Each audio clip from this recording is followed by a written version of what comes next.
This man lost the ability to sleep. You won't believe why. Our story begins with the man in question, struggling to roll a human burrito. Delicious. This is Trevor Resnick, and he looks terrible. Wait a minute. Anyway, he drives off to get rid of the burrito. Or actually, this reminds me of that one scene from that one scary movie.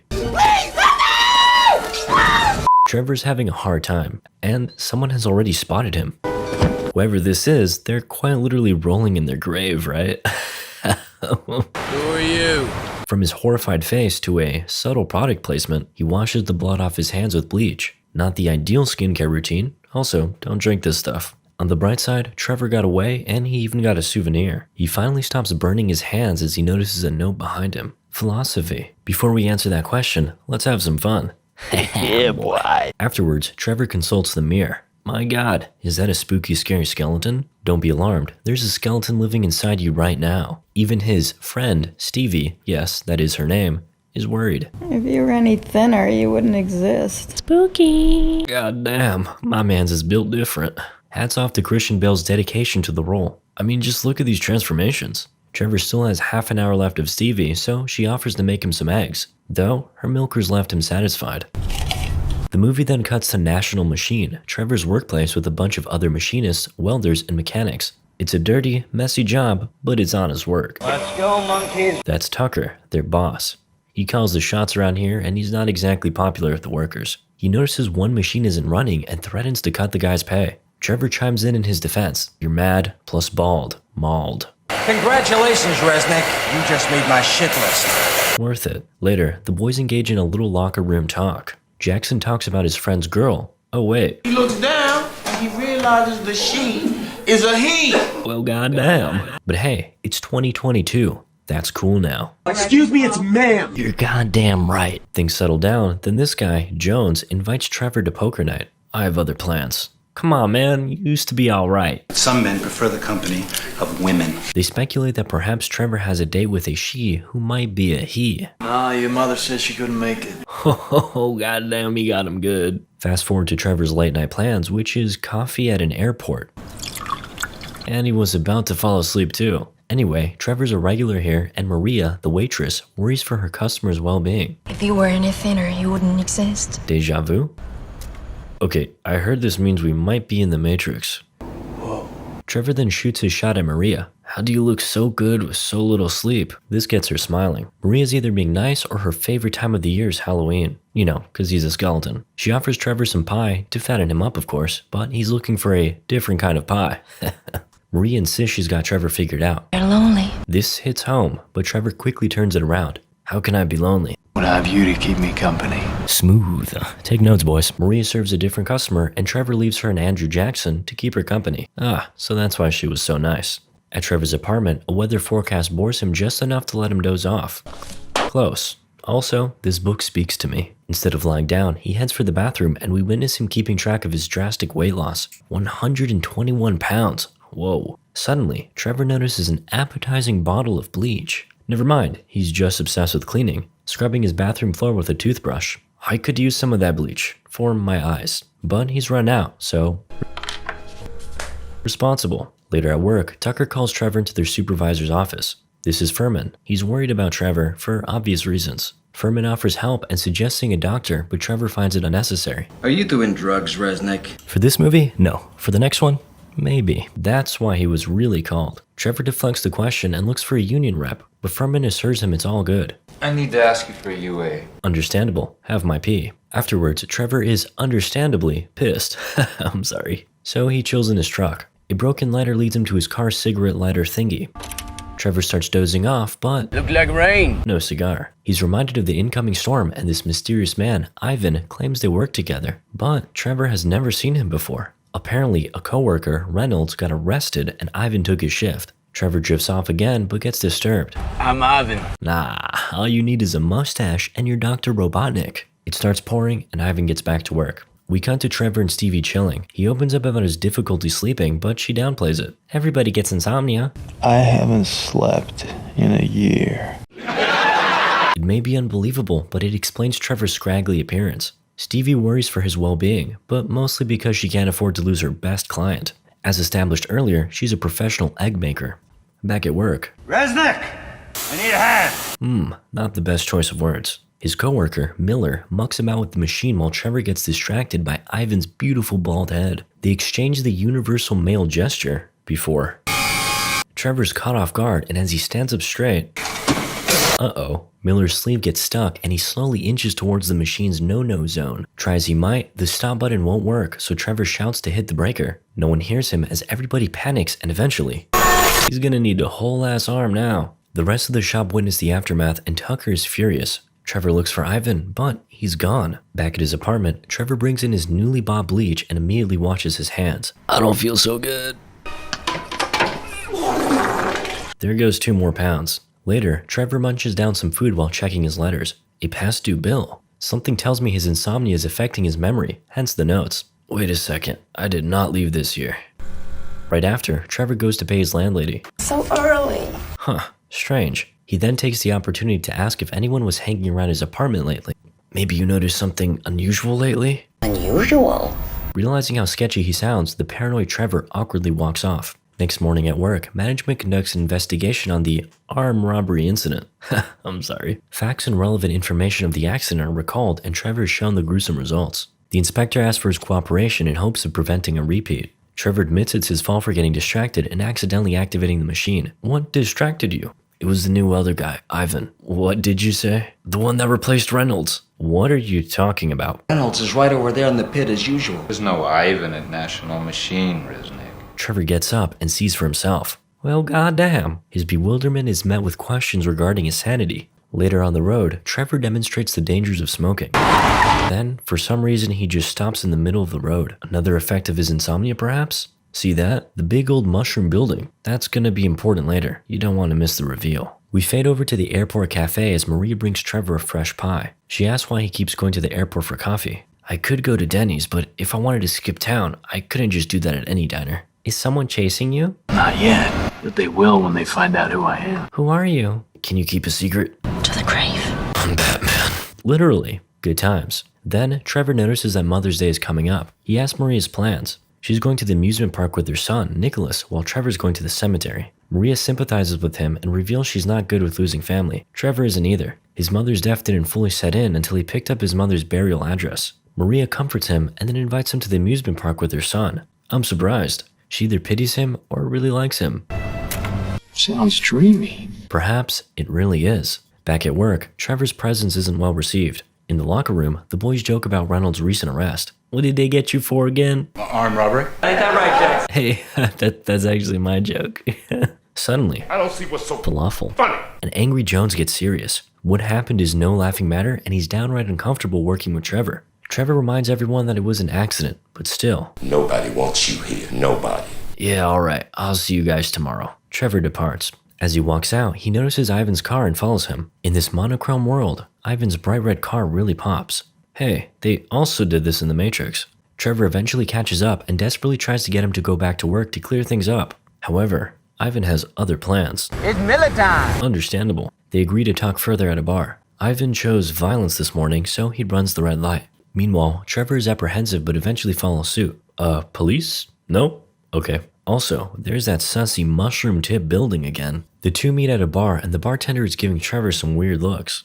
Ivan accuses Trevor of being on that good, but Trevor insists he's clean and doesn't even really drink. Hey, you won't see something? What in tarnation? Ivan shows off his unique hand. It was reconstructed with his toe after an accident. Thank you, Ivan. Very cool. Then, Trevor confronts him with the Reynolds situation and asks where he's been. Everyone at work doesn't think he even exists. That's why I can't get a raise. Very nice. Real knee slapper. Ivan clears up the situation. They're just pranking you, bro. His laughter annoys Trevor. He doesn't like how he's downplaying the accident, but in the end, it was Trevor's fault. That ain't my problem. You caused the accident. Damn, he hit him with the... I missed the part where that's my problem. Ivan and his weird old hand run off to take a leak, and Trevor seizes the moment. He snoops through Ivan's wallet before... Whoa. Back at his apartment, Trevor calls Reynolds about his fishing trip with Ivan. The game's over. I got proof on you. Reynolds returns the threats before hanging up. Trevor's real happy with himself and goes for another drink. Though, his smile quickly gets turned upside down when he sees the hangman got updated. A 6-letter word that ends in ER. No, it couldn't be. Anyway, he rage quits his game of hangman and leaves to go see Stevie. She is occupied with a guest. but makes room for desperate Trevor. He's paranoid something might happen to him and she's the only one he can talk to. Stevie appreciates it. After all, most guys don't come here for my conversation. That's right, her mouth does other things, like beatboxing, I don't know. Trevor explains his suspicions that there's a plot going on against him. He accepts the blame for the workplace accident, but doesn't like the stares, and They're little games. Trevor starts mouthing off the hangman clue. E.R. Tucker? Stevie attempts to calm his nerves and points out that he would have been fired if they really wanted him gone. However, being fired is the least of his concerns. What are you worried about? I don't know yet. Fast forward to Mother's Day. It's his date with Maria and her son Nicholas.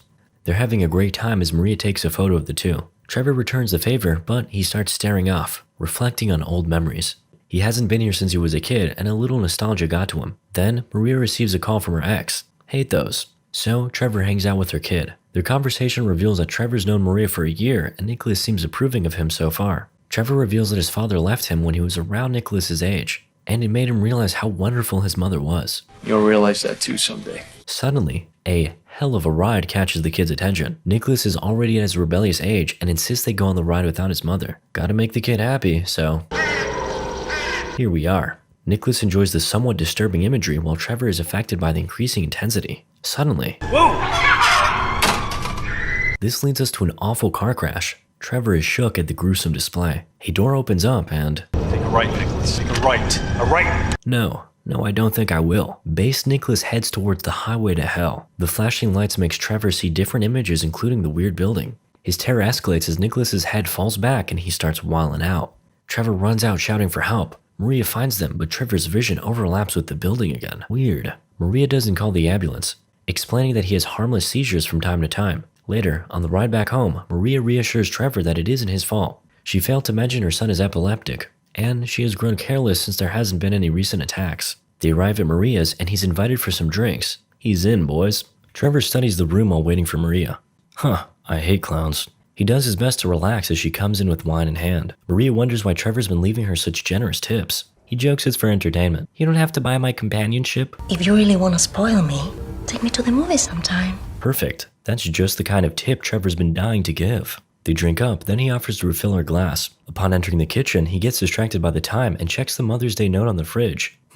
That stick figure looks awfully familiar. We abruptly come back to his apartment. Trevor rummages through garbage and resumes his game of hangman. E.R. Mother. Could it be? He then checks an old photo album of his childhood, catching glimpses of his time with his mother and ending up on a familiar scene. Well, that's a hell of a coincidence. His smile fades as questions race through his mind. Back at work, Tucker assigns Trevor to a new task. He starts work fixing the clunky machine, but then sees Miller getting out of Furman's office. Miller is met with encouraging words over the loss of his girlfriend. hand, arm, whatever. Then, Trevor musters up the courage to face him. I wish there was some way I could repay you. Well, for starters, you could give me your left arm.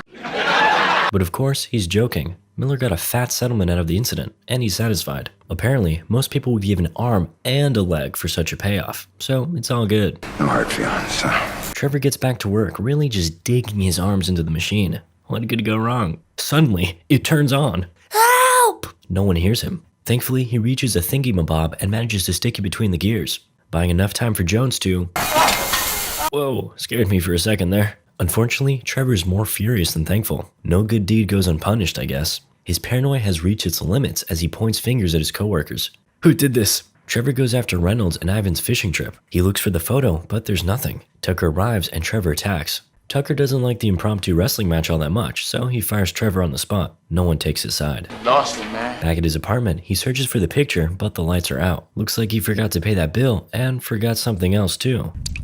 Trevor drives to the bar, looking for Ivan. Hey, not all bald people are the same, man. After, he visits Stevie, who's all bruised up. You see, she accidentally slipped while making eggs for another gentleman. It's an occupational hazard. He holds her tight, then we cut to a little later. So, Trevor, you gonna rescue me? She proposes to switch careers, if Trevor wanted, of course. Okay. Later at his place, Trevor hears... He's ready for a fight as his doors are unlocked. She's here to check in on a leak coming from his apartment. Apparently, she had already left a note. What kind of notes have you been leaving? The landlady smells something terrible as Trevor sees her out. Then, he turns to the kitchen. His fridge is dripping spaghetti juice on the floor. Yet his main concern is the hangman game. It must be Miller. The next day, he drops by Miller's place.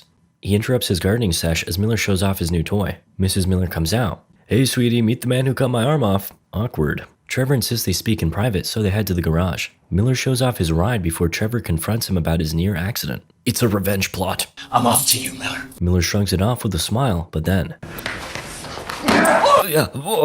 Every guy felt that. A beaten Trevor gets escorted out. He then spots Ivan's car and chases after him. Trevor reads Ivan's plates. 743 CRN. But his chase is cut short when his engine gives out. Weird. His license plate is Ivan's in reverse. This says a lot about society. Trevor has all the time in the world, so he goes to the DMV for information. But that's illegal. No crime has been committed, so they can't help Trevor's dilemma. If this car hit me, would you give me the address? The police might. Thank you. Just like that, Trevor has the bright idea to...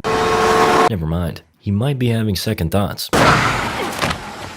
The mad lad actually did it, and he's made it to the police, eagerly limping to make his report. The bloody victim has to write his own fabricated story and is left waiting. As usual, his dozing off gets interrupted. Unlucky for him, the police here are sharp. The plate number doesn't match with anything, but the description does. It's his own car, a 1969 red Pontiac Viper, which a year ago he reported as totally wrecked. Do you know it's a felony to file a bogus police report? A chase ensues, and somehow, someway, a trained police officer can't catch a bloody hit-and-run victim. Trevor lifts the manhole cover and escapes through the sewers.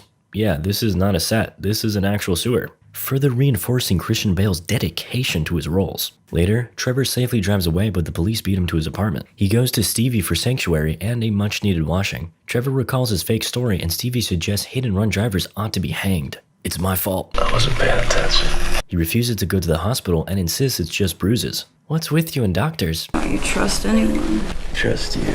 I really want this to work, Stevie, but you know so little about me. What if I turn into a Bat. or something? I love bats, man. Stevie has some clothes lying around and lets Trevor wear them, but... Perfect fit.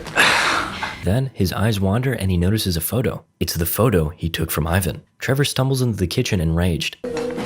He looks for Ivan, but Stevie doesn't know him. Trevor thinks Ivan is her ex. Why is he doing this? Because I'm with you? I don't know what you're talking about, baby. Don't baby me. Trevor continues to mock her and Stevie attempts to step away, but he becomes more aggressive. He thinks she took the photo, but Stevie is bewildered. Trevor shouts how nobody believes her ex, Ivan, exists. However, I'm looking at a photo of you. Trevor, it's you. Look. Lying. Oh. Trevor's forced to leave. His once caring lover has turned hateful. Yes, but that's a different movie. Trevor drives off into the night, imagining Ivan and Stevie laughing at him. He goes somewhere he won't be alone, to Maria, but she's not there. The waitress serving him is surprised that he's talking. She figured he was a mute, always just silently staring at his coffee all night. Trevor throws a tantrum looking for Maria, but... Mister, there's no Maria that works here. How many people are in on it? Trevor's convinced that Ivan has been paying people off to make him seem crazy. Get some sleep, for real. On his way out, he sees Ivan driving off and once again tails him through the night. Ivan's destination is Trevor's apartment, and he's not alone. Christ, Stevie, how could you? But no, it's Nicholas. Trevor's shocked and horrified. He rushes into his apartment and finds Ivan shaving in the bathroom. Weird time to be doing that, but okay. On to more important things. What happened to Nicholas? Where is he? That's my Batman voice. Do you know he's dead? You ever do something about that, faulty memory of yours, pal? He laughs at him, but Trevor's had enough. He struggles, but gets Ivan on all fours. It's a sussy position, but you gotta do what you gotta do. With Ivan taken care of, Trevor shifts his attention to the shower. Nothing. Must be the freezer then. He opens it to find a fish. Oh my god. He was the fishing guy all along. The end. Just kidding. We're brought back to the opening scene where he drives to the ocean to drop off Ivan's body. This time, the curtain just rolls out. No body in it. And the guy that caught him? Love that. All this time, Ivan's been a figment of his imagination, a reflection of his guilt. I know who you are. A flashback gives us a gist of what happened. A much chunkier Trevor driving the red Pontiac wasn't looking at the road when he was going for a smoke. A kid that looked like Nicholas stopped walking in the middle of the road, and tragedy has struck. Everything else about Maria and Nicholas was all in his head. He ran away from the accident and has lost sleep over it ever since. He finally has his answer. In the morning, Trevor's packing up. His landlady steps in confused and laments on losing a good tenant. He's donating all his stuff and excuses himself as he's in a rush. On the road, he still sees Ivan's annoying smirk. Trevor has a choice to make. Airport or downtown. He chooses the road to salvation and turns himself in. Ivan gestures his farewell and Trevor is taken into custody. Just wanted to sleep. And at long last, he can. Good night. Sweet dreams. Moral of the story? Batman. These magicians use their skills to rob a whole ass bank. God damn. Click here now to continue watching, or don't.